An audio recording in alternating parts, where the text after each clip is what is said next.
Hello students, this is Bhavna Tiwari and I welcome you to the digital platform of Apex Classes।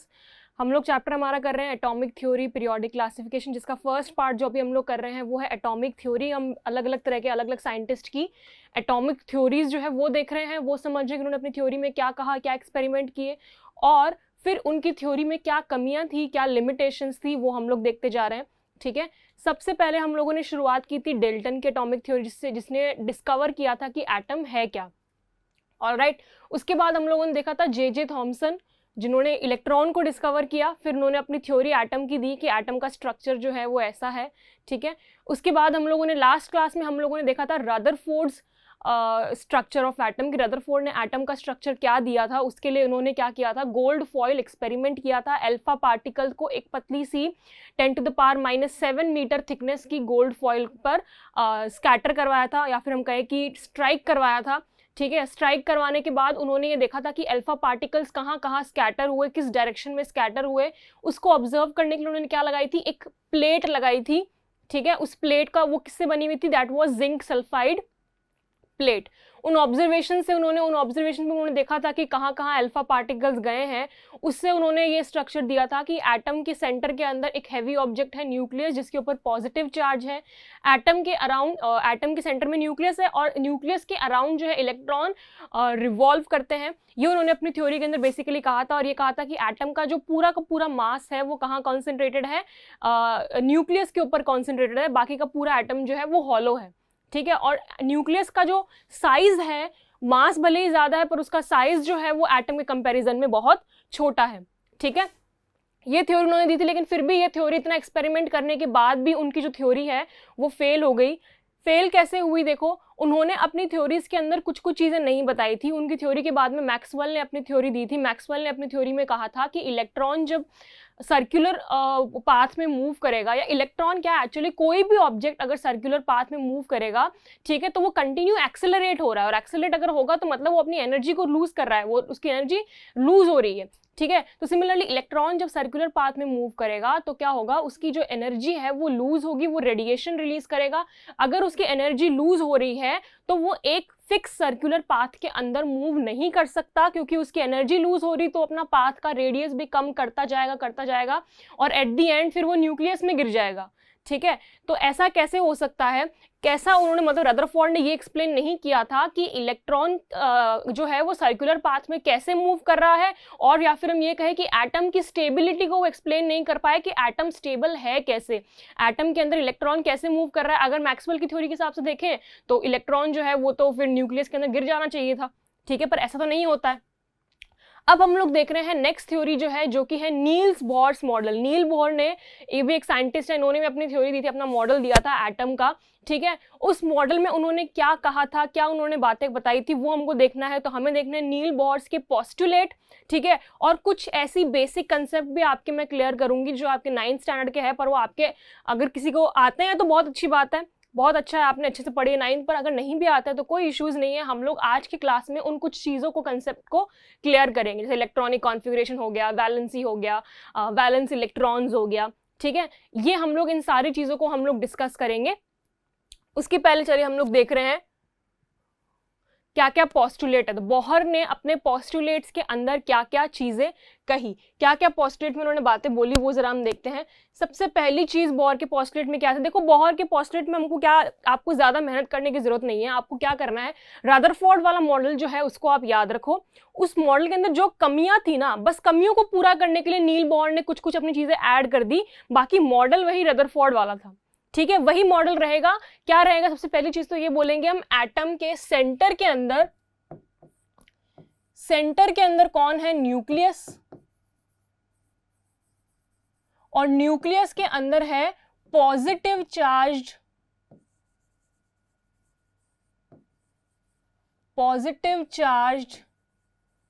Particles हैं। वो positive charge particles कौन है, proton है।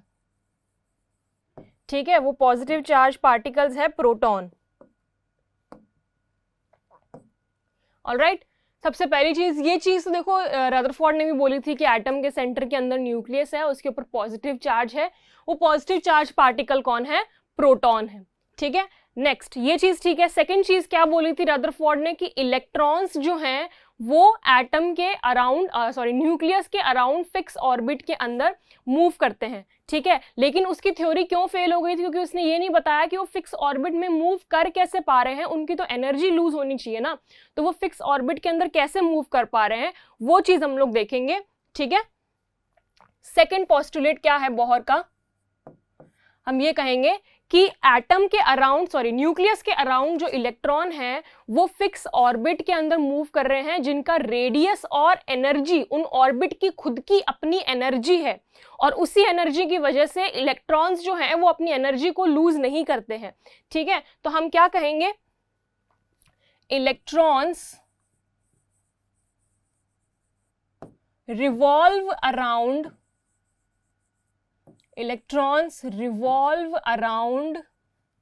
nucleus.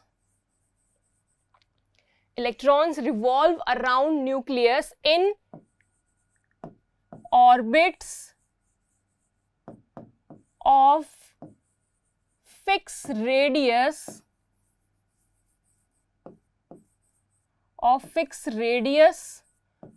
and energy. Electron जो है वो एक रिवॉल्व करते हैं न्यूक्लियस के अराउंड ऑर्बिट्स के अंदर, और उन ऑर्बिट्स का रेडियस जो है वो फिक्स है और उनकी एनर्जी भी फिक्स है, ठीक है। अब ये जो ऑर्बिट्स है, इन ऑर्बिट्स की अगर मैं बात करूं, ये जो ऑर्बिट्स हैं, ये ऑर्बिट्स आपके कंसेंट्रिक हैं। कंसेंट्रिक से क्या मतलब है? कंसेंट्रिक सर्कल्स आपने मैथ्स में पढ़ा हो। कंसेंट्रिक सर्कल्स वो होते हैं जिनका सेंटर जो होता है वो सेम होता है पर रेडियस जो है वो बढ़ता जाता है। तो यहाँ देखो इस एटम के स्ट्रक्चर में आप यहाँ देखोगे, यहाँ आपको समझ आएगी चीज। ये आपका न्यूक्लियस है, तो आपके जो ऑर्बिट्स हैं उन सारे ऑर्बिट्स का सेंटर कौन है? न्यूक्लियस, ठीक है। इस न्यूक्लियस के अराउंड ये देखो ये सर्कल्स हैं, ये सारे सर्कल का सेंटर तो एक ही है, पर इनका क्या हो रहा है? रेडियस जो है वो बढ़ता जा रहा है, बढ़ता जा रहा है, बढ़ता जा रहा है, ठीक है। इस तरह से इनका सिर्फ क्या हो रहा है? रेडियस जो है वो बढ़ता जा रहा है। अब देखो यहां पर हम लोगों ने देख लिया, यहां पर न्यूक्लियस है आपका, ठीक है, यहां पर ऑर्बिट्स है, और इन ऑर्बिट्स का रेडियस जो है वो फिक्स है। मतलब ऐसा नहीं कि इलेक्ट्रॉन इधर से ऐसे मूव करते करते यूं चला गया फिर यूं, नहीं, वो जो जिस ऑर्बिट के अंदर वो मूव कर रहा है उस ऑर्बिट का रेडियस भी फिक्स है और उस ऑर्बिट की एनर्जी भी अपनी जो है वो फिक्स है। अब क्योंकि देखो एनर्जी, बेटा देखो, क्योंकि इसकी एनर्जी फिक्स है, ऑर्बिट्स की अपनी खुद की एनर्जी है, ठीक है, तो एनर्जी होने की वजह से इलेक्ट्रॉन्स जो है वो जो एनर्जी जो दिक्कत आ रही थी रदरफोर्ड के मॉडल के अंदर कि इलेक्ट्रॉन्स मूव कर कैसे पा रहे हैं, ठीक है, तो जिन ऑर्बिट्स में जिन पाथ के अंदर वो मूव कर रहे हैं ना, उन पाथ की खुद की अपनी एनर्जी है, और इसलिए जब वो उसके अंदर पाथ में रिवॉल्व करेंगे उस टाइम पर क्या होगा ना, इलेक्ट्रॉन अपनी एनर्जी को लूज नहीं करेगा और वो कंटिन्यूअसली उस ऑर्बिट के अंदर मूव करता रहेगा, ठीक है। अच्छा, ये फिक्स पाथ का मतलब ये है कि अगर ये ऑर्बिट है, देखो आप ये समझो, ये फर्स्ट ऑर्बिट है आपका, उसके बाद सेकंड ऑर्बिट है, फिक्स ऑर्बिट के अंदर इलेक्ट्रॉन मूव करेगा। ऐसा नहीं है कि इन दोनों ऑर्बिट के बीच में जगह जो स्पेस बची है वहां पर इलेक्ट्रॉन मूव करने लग जाएगा, नहीं, इलेक्ट्रॉन जो है उसका फिक्स पाथ है, उसी पाथ के अंदर वो मूव करेगा। ये चीज आपको ध्यान में रखनी है, ठीक है। नाउ नेक्स्ट अगर मैं एनर्जी की बात करूं, एनर्जी की अगर मैं बात करूं तो देखो क्या कहूंगी मैं, एक तो आप न्यूक्लियस के सबसे पास वाले ऑर्बिट को देखो, ये आपका फर्स्ट ऑर्बिट है, ठीक है, ये सर्कल दिख रहा है, फिर सेकंड ऑर्बिट है, फिर थर्ड ऑर्बिट है ना। तो न्यूक्लियस के पास वाले ऑर्बिट की एनर्जी सबसे कम होगी, उसके बाद एनर्जी बढ़ जाएगी, उसके बाद एनर्जी और बढ़ जाएगी। न्यूक्लियस से जितना दूर आप जाओगे, ठीक है, ऑर्बिट की एनर्जी उतनी ज्यादा होगी। यहां देखो, इंक्रीजिंग एनर्जी ऑफ ऑर्बिट, जैसे जैसे आप न्यूक्लियस से दूर जा रहे हो वैसे वैसे ऑर्बिट की एनर्जी जो है वो बढ़ती जाएंगी। और अगर लॉजिकली देखें तो इसी चीज की वजह से रदरफोर्ड वाली जो कमी थी वो पूरी हो रही है, क्योंकि देखो यहां पर इस वाले के अंदर अगर कम एनर्जी भी होगी इलेक्ट्रॉन की चलेगा, क्योंकि ये तो रेडियस छोटा है। जब ज्यादा रेडियस वाले ऑर्बिट की बात करें वहां एनर्जी ज्यादा चाहिए इलेक्ट्रॉन को, क्योंकि वो जब इतने बड़े पाथ में मूव करेगा तो ज्यादा एनर्जी रिलीज करता, अगर ये एनर्जी नहीं होती तो फिर और बड़े पाथ में तो फिर वहां और ज्यादा एनर्जी होगी, ठीक है। तो इंक्रीजिंग एनर्जी मतलब जैसे जैसे आप न्यूक्लियस से दूर जाओगे, न्यूक्लियस दूर जाते हुए एनर्जी ऑफ ऑर्बिट इंक्रीज करती है।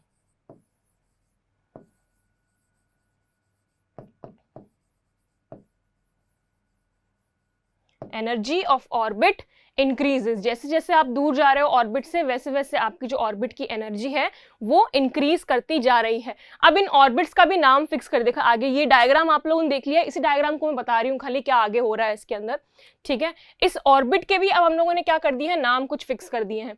नाम क्या फिक्स कर दिए हैं, देखो कौन सा पोस्टुलेट है, this is your fourth postulate. अब देखो इसमें कोई पोस्टुलेट की बात करें तो कोई फिक्स नंबर नहीं है, ठीक है। आप चाहो तो कुछ पोस्टुलेट को एक में मर्ज करके बता दो, बस जो पूरी बात है वो पूरी बात आपको बतानी है कि नील बोर ने ये बातें हमें बताई थी। एनर्जी की बात कर ली हमने। अब जो ये ऑर्बिट्स हैं, इन ऑर्बिट्स को कैसे नाम दिया गया, n = 1 सबसे पहला ऑर्बिट था, उसको बोल दिया n = 1, जिसको हमने कहा k शेल। फिर n = 2 जिसे हमने कहा l शेल।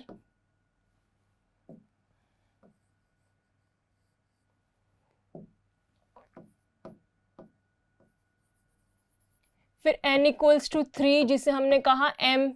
फिर n = 4 जिसे हमने कहा n शेल। ये इस तरह से ऑर्बिट्स के नाम दिए, और n = 1 के अंदर सबसे कम एनर्जी होती है, फिर n = 2 में थोड़ी बढ़ जाएगी, ठीक है। सबसे कम एनर्जी जो होगी वो आपकी n = 1 में होगी, मतलब यूं मान लो कि n = 1 में सिर्फ इतनी है, n = 2 के अंदर बढ़ गई, n = 3 के अंदर और बढ़ गई एनर्जी, n = 4 के अंदर और बढ़ गई। मतलब जैसे जैसे आप न्यूक्लियस से दूर जा रहे हो वैसे वैसे जो इलेक्ट्रॉन ऑर्बिट्स की एनर्जी है वो बढ़ती जाएगी। अब बात करें हम इलेक्ट्रॉन के अरेंजमेंट की, तो इलेक्ट्रॉन का जो अरेंजमेंट है कि मतलब कौन से ऑर्बिट के अंदर कितने इलेक्ट्रॉन आ सकते हैं, क्योंकि ऑब्वियसली उनकी एनर्जी जो है फिक्स है, किसी की कम है किसी की ज्यादा है फिर और ज्यादा है, ऐसे हो रही है। तो इलेक्ट्रॉन्स जो है वो कैसे फिल्ड होते हैं वो आपको फॉर्मूला याद रखना है, ये शायद आपने लोअर क्लास में पढ़ा भी होगा, आपकी इस बुक में नहीं दिया हुआ है, बट आई वॉन्ट कि अब जब आप नील बोहर मॉडल पढ़ रहे हो तो आपके सारे कंसेप्ट जो है वो क्लियर हो, ताकि आगे जब भी आप केमिस्ट्री पढ़ो आपको कोई डाउट नहीं आए, वैलेंसी क्या होती है, चार्ज क्या होता है, कुछ डाउट ना आए आपको, ठीक है। तो इलेक्ट्रॉन जो है ना वो 2n², ये फॉर्मूला जो है ये आप याद कर लो। अब ये फॉर्मूला क्या है बेटा, देखो इलेक्ट्रॉन जो है ना वो ऑर्बिट के अंदर ऐसा नहीं है फर्स्ट ऑर्बिट में 10 घुस गए, अगले वाले ऑर्बिट में 8 घुस गए, फिर 5 घुस गए, फिर 6 घुस गए, नहीं। इलेक्ट्रॉन जो है वो ऑर्बिट्स के अंदर फिक्स नंबर के अंदर ही होते हैं, उस नंबर से ज्यादा नहीं हो सकते हैं वो, ठीक है। तो वो नंबर आपको कैसे डिसाइड करेगा, इलेक्ट्रॉनिक कॉन्फ़िगरेशन हम देख रहे हैं, मतलब इलेक्ट्रॉन्स जो है कितने डिवाइड हो रहे हैं ऑर्बिट्स के अंदर वो हमको देखना है। मान लो किसी एटम के अंदर 25 इलेक्ट्रॉन है, अब वो 25 इलेक्ट्रॉन कौन से ऑर्बिट में कितने होंगे ये मैं बता रही हूँ आपको। ये आप कैसे पता करोगे, ये आप पता करोगे 2n² फॉर्मूला से, ठीक है। तो 2n² फॉर्मूला से आप कैसे पता करोगे, देखो 2n² का मतलब n यहां पर क्या है, आपका नंबर ऑफ ऑर्बिट। अगर फर्स्ट ऑर्बिट में आपको देखना है कितने इलेक्ट्रॉन है तो पहले हम बात करते हैं n = 1 की, इसी के बराबर में लिखते जाते हैं हम लोग।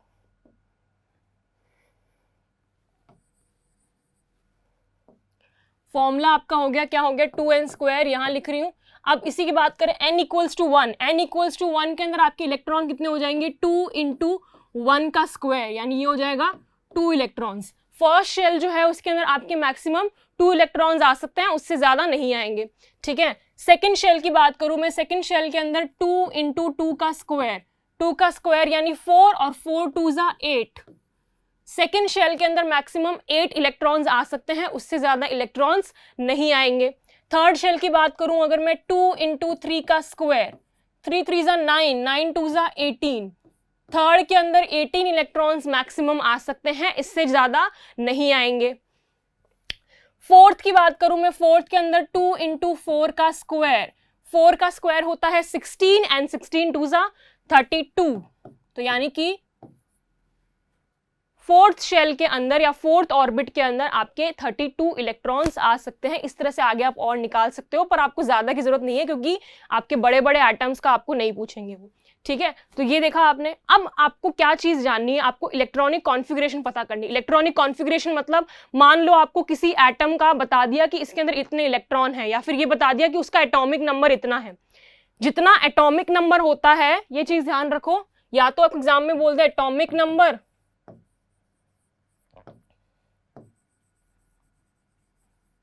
ठीक है, या फिर आपको बोल दे इलेक्ट्रॉन का नंबर बता दे, दोनों एक ही बात है। जितना किसी एटम का एटॉमिक नंबर होता है उतना ही उसके अंदर इलेक्ट्रॉन होते हैं। जैसे फॉर एग्जांपल कार्बन का होता है एटॉमिक नंबर 6, ठीक है। तो अगर कार्बन का एटॉमिक नंबर 6 है, इसका मतलब उसके अंदर इलेक्ट्रॉन जो है वो 6 है। अब आपको ये दिखाना है कि ये 6 इलेक्ट्रॉन्स जो हैं कैसे अरेंज हो रखे हैं, फर्स्ट ऑर्बिट में कितने हैं, सेकंड में कितने हैं, थर्ड में कितने हैं। अब जो आपको इलेक्ट्रॉन की जो फिलिंग होती है ना, वो हमेशा सबसे कम एनर्जी वाले से होती है। सबसे कम एनर्जी किस में होती है, फर्स्ट ऑर्बिट में। तो पहले जो इलेक्ट्रॉन भरना शुरू होंगे ना एटम के अंदर, आपको बता दिया कि 6 इलेक्ट्रॉन है। अब बताओ ये कौन से ऑर्बिट के अंदर होंगे, कितने इलेक्ट्रॉन कौन से में होंगे। तो 6 इलेक्ट्रॉन जो है वो क्या करेंगे, पहले जो जाके वो भरेंगे फर्स्ट ऑर्बिट को। अब फर्स्ट ऑर्बिट में कितने आ सकते हैं, 2 आ सकते हैं। तो 2 आके फर्स्ट ऑर्बिट के अंदर भर गए, बचे कितने, 4। अब वो बाकी के 4 किस में जाएंगे, सेकंड ऑर्बिट में। सेकंड ऑर्बिट के अंदर 8 से ज्यादा नहीं आ सकते, 8 से कम तो आ सकते हैं, ठीक है। तो वो बाकी के 4 जो है वो कहां जाएंगे, सेकंड ऑर्बिट के अंदर। तो जैसे फॉर एग्जांपल मैंने किसका एग्जांपल दिया, कार्बन का दिया। कार्बन का एटॉमिक नंबर है 6, ठीक है। तो आपको इसका इलेक्ट्रॉनिक कॉन्फ़िगरेशन करना है। फर्स्ट के अंदर आ जाएंगे 2, सेकंड के अंदर कितने आ जाएंगे, 4। ऐसे कॉमा लगा के हम दिखाते हैं इलेक्ट्रॉनिक कॉन्फ़िगरेशन, इसे कहते हैं हम इलेक्ट्रॉनिक कॉन्फ़िगरेशन, ठीक है। और एग्जांपल मैं देती हूं आपको, आप लोग भी साथ साथ में मेरे कीजिएगा इलेक्ट्रॉनिक कॉन्फ़िगरेशन। मैं यहां आपको कुछ नंबर्स लिख के दे रही हूं, मतलब कुछ एटॉमिक नंबर लिख के दे रही हूं, आपको इनका इलेक्ट्रॉनिक कॉन्फ़िगरेशन करना है, ठीक है। एक आप कीजिए 17 का, 22 का, 25 का और 12 का। इन नंबर्स का आप इलेक्ट्रॉनिक कॉन्फ़िगरेशन करके दिखाएं। इलेक्ट्रॉनिक कॉन्फ़िगरेशन मतलब ये ऐसे कॉमा करके दिखाना और आपको बताना कि कौन से ऑर्बिट के अंदर कितने इलेक्ट्रॉन होंगे। जैसे यहाँ पर कॉमा के पहले 2 है, मतलब फर्स्ट ऑर्बिट में 2, सेकंड वाले में 4। और अगर तीसरा ऑर्बिट होगा तो मैं एक और कॉमा लगाती और तीसरे वाले का नंबर लिख देती। बस आपको ये चीज ध्यान रखनी है, ये वाली। फर्स्ट में 2 से ज्यादा नहीं होना चाहिए, सेकंड में 8 से ज्यादा नहीं होना चाहिए। कम हो सकता है, देखो कम हो सकता है पर ज्यादा नहीं हो सकता है, ठीक है। लेकिन ये भी चीज आपको ध्यान रखनी है, जब तक पहला वाला ऑर्बिट पूरा भर नहीं जाता, मतलब अगर 2 है तो मैक्सिमम 2 नहीं आ जाते, तब तक नेक्स्ट वाले ऑर्बिट के अंदर इलेक्ट्रॉन नहीं जाएंगे। ऐसा नहीं कर सकते आप 1 और 5 कर दिया आपने इसका, अभी भी ये भी 6 हो रहा है ना, नहीं, क्योंकि फर्स्ट वाला ऑर्बिट अभी तक पूरा भरा नहीं है। फर्स्ट वाला ऑर्बिट तब भरेगा जब उसमें टोटल 2 एटम्स आ जाएंगे, देखो, और सेकंड वाला तब भरेगा जब 8 आ जाएंगे। तो जब तक पहले वाले ऑर्बिट्स आपके फिल नहीं होंगे तब तक आप सेकंड वाले को फिल नहीं करोगे, ठीक है। हाँ, तो इसके आपने करे, देखो अभी 17 से, चलो इजी शुरुआत 12 से करते हैं पहले।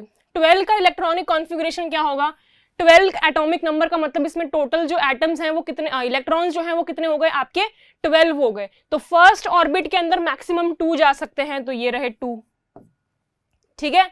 अब बचे कितने आपके पास में टोटल, 12 में से 2 गए, अभी 10 इलेक्ट्रॉन्स और बचे, उनको आपको और अरेंज करना है। सेकंड की बात करो, अब अगर आपने ये कर दिया 2,10, वही गलत हो जाएगा। क्यों गलत हो जाएगा, क्यों गलत होगा बताओ। इसलिए गलत होगा क्योंकि सेकंड ऑर्बिट के अंदर 8 से ज्यादा तो आ ही नहीं सकते हैं। तो आप क्या करोगे, 8 इलेक्ट्रॉन तो भर दोगे सेकंड वाले में, और बाकी अब कितने बच गए, 2 बच गए, 2 को तीसरे में डाल दो।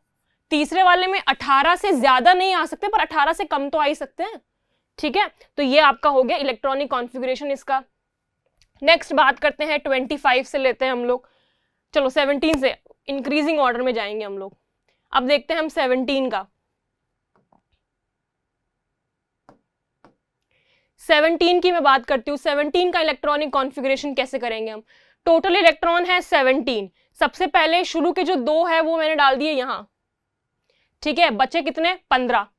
15 में से अब 15 के 15 तो सेकंड के अंदर आ नहीं सकते हैं, सेकंड में तो मैक्सिमम 8 आ सकते हैं, चलो 8 डाल दो,